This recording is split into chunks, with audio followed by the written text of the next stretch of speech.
Almost nobody's talking about it right now, but that might not last much longer. Deep in the heart of this loaded San Francisco 49ers roster, a name is starting to bubble to the surface. A player who up to this point has flown well under the radar, but that low profile might be coming to an end very, very soon because someone out there, someone who watches this game closely, who studies every snap, every trend, every breakout, has already put their finger on it. They've called it. They've said, watch this guy. And I think they might be onto something huge. But before we get to that, let's take a second and appreciate what we've got right now in Fred Warner. Let's be real. This guy is not just playing linebacker. He's redefining the position. Fred Warner isn't just good. He isn't just great. He's the guy. He's the standard. And now the rest of the league is finally starting to catch up to what Niners fans have been shouting for years. We've been watching him every Sunday, doing things no other linebacker does, covering like a safety, hitting like a hammer, reading plays before they even happen. And now, according to the latest NFL rankings, he's officially the top off-ball linebacker in the game. Not just in someone's opinion, not just in a fan poll, but based on input from league executives, coaches, and scouts who live and breathe football every single day. It's the third year in a row he's claimed that #1 spot.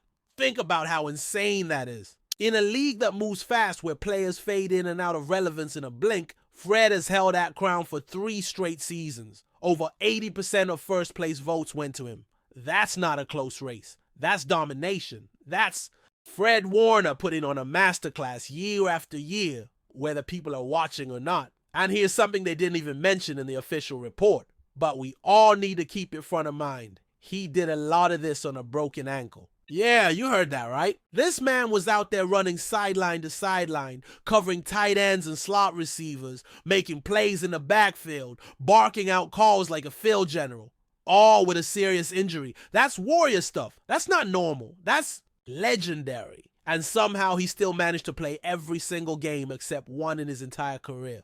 Durable, dependable, dominant. He's got 3 straight seasons with over 130 tackles, 7 pass breakups, and back-to-back years with 4 forced fumbles. You want a guy who brings it in the run game, in the pass game, who's the emotional heartbeat of the defense. That's Fred Warner. One NFL coach even said, and I'm quoting here, Fred's always been the best in the world when it comes to coverage, instincts, range, ball production. But now he's gotten even better at beating core blocks and tackling with real physicality. He's more productive than ever. You add it in the takeaways, the durability, the football IQ, and there's nobody like him. That's not me talking. That's someone who sees this stuff from the inside. And it just confirms everything we've already known. Fred Warner isn't just part of the great linebacker legacy in San Francisco. He is that legacy continuing. The torch that was once held by guys like Patrick Willis, Navarro Bowman, even further back to Dave Wilcox is firmly in Fred's hands now. Now, switching gears, let's get back to that breakout name I was teasing earlier. Because while Warner's already at the top of his game, there's another guy on this roster who's just getting started. Someone who might be about to make that leap from underdog to difference maker. His name, Jacob Cowing. And listen, I know a lot of people aren't talking about him yet, and I get it. There are flashier names, guys who were drafted higher, guys who've already made headlines. But sometimes that's exactly how a breakout story begins, with someone flying under the radar until suddenly they're unavoidable. Jacob Cowing was recently pegged by Vic Tafur from The Athletic as the breakout player for the 49ers in the upcoming season. That's not nothing. That's a writer who's watched this game for years, pointing a spotlight at a name most people are still ignoring. Why him? Why Jacob Cowing? Well, for starters, this kid is fast. Not just, hey, he's kind of quick. I'm talking about real game-breaking speed. We're talking 4.3 in the 40-yard dash. That kind of speed doesn't just stretch the field. It bends defenses. It forces safeties to think twice. It opens up lanes for everyone else. And in an offense like Kyle Shanahan's, where creativity and misdirection are constant, a guy like that can be an absolute weapon. Now I get it. People are still focused on Ricky Pearsall. He's the shiny new toy. First round pick. Tons of buzz. But don't sleep on Cowing just because his path wasn't as loud. While Pearsall was recovering from a hamstring issue this offseason, Cowing was putting in serious work. He bulked up. He worked out with Brock Purdy in Jacksonville and Arizona. He's been grinding, and he's looked sharp, really sharp. If you've been watching the offseason reports, his name keeps popping up for a reason. And here's what's interesting. Cowing might not be the biggest guy out there. He's listed at 5'8" or 5'9", depending on where you look. But that hasn't stopped him from making defenders miss left and right.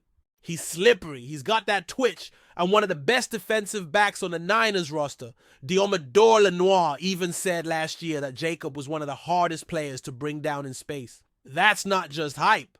That's real earned respect. There's also this. With Deebo Samuel gone, the 49ers need someone to step into that gadget role. That jet sweep, motion heavy, quick pass and run after the catch role that made Deebo such a nightmare for defenses. Now, is Jacob Cowing the next Deebo Samuel? No.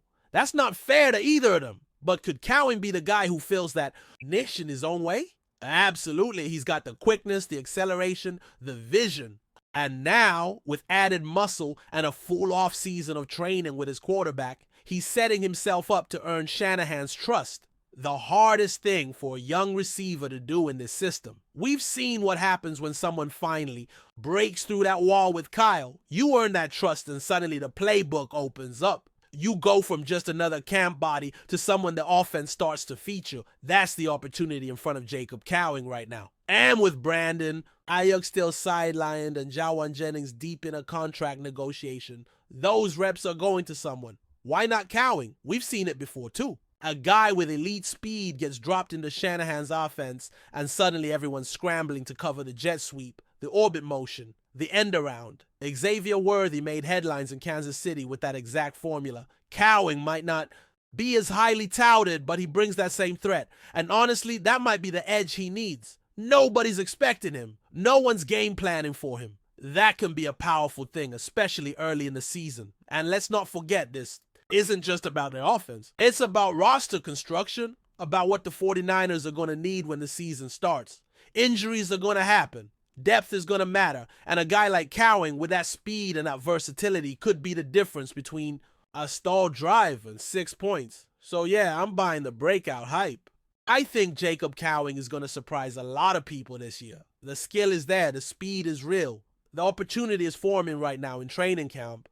All he has to do is seize it. And speaking of camp, let me pause here because there's a lot more going on. Rookies arriving, contracts still in limbo, and a wide receiver room that's got more drama than a Netflix series. I'll get into all that next. All right, now that we've laid the groundwork on Fred Warner's dominance and Jacob Cowing's rising potential, it's time to dive deeper into what's really cooking in San Francisco.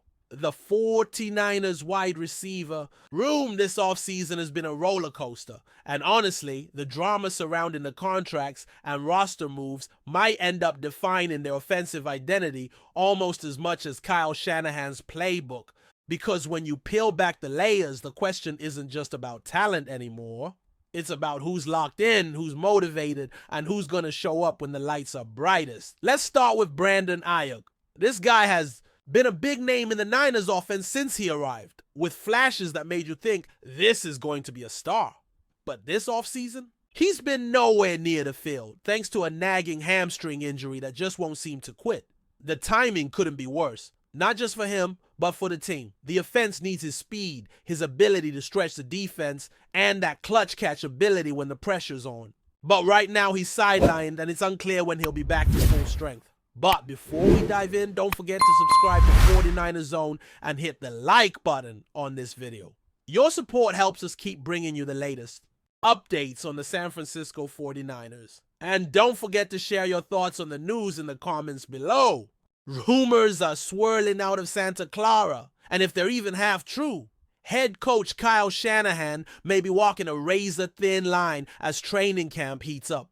Sources close to the situation suggest a subtle but growing tension within the San Francisco 49ers locker room, with whispers of an internal split forming, one that allegedly pits players into two camps, Team Purdy and Team McCaffrey. While no one inside the building has publicly confirmed the rift, some insiders say the atmosphere behind closed doors has shifted since the disappointing end to last season. Brock Purdy, the young quarterback who rose from Mr. Irrelevant to franchise centerpiece, reportedly commands loyalty from a contingent of offensive players who admire his poise, leadership, and underdog journey. Meanwhile, Christian McCaffrey, arguably the most dynamic weapon in the NFL, has reportedly garnered his own base of supporters who see the offense flowing best through him. Not around a second-year signal caller. The talk isn't of open conflict, but rather subtle vibes. Preferences shown in meetings, cliques at team events, and quiet debates in the weight room. Players are said to be divided not by ego, but by vision, by what they believe gives the 49ers their best chance at finally lifting the Lombardi trophy. Some even point to Shanahan's coaching as a pressure point. Has the head coach done enough to balance the spotlight between his young quarterback and his superstar running back? Or has he, perhaps unintentionally, allowed a sense of favoritism to fester? For now, the 49ers continue to present a united front. On the field, the execution remains sharp. In interviews, players deflect and refocus on winning. But as the season inches closer, one has to wonder, is this team quietly drifting into a leadership tug-of-war? And if so, how long can Shanahan keep both sides marching in the same direction? One thing's for sure, where there's smoke in San Francisco, the Bay wines tend to fan it fast. That's it for this update. If you enjoyed the video and want to keep receiving exclusive news about the San Francisco 49ers, make sure to subscribe to 49ers Zone and give this video a like. We always look forward to hearing your comments and opinions. See you in the next video.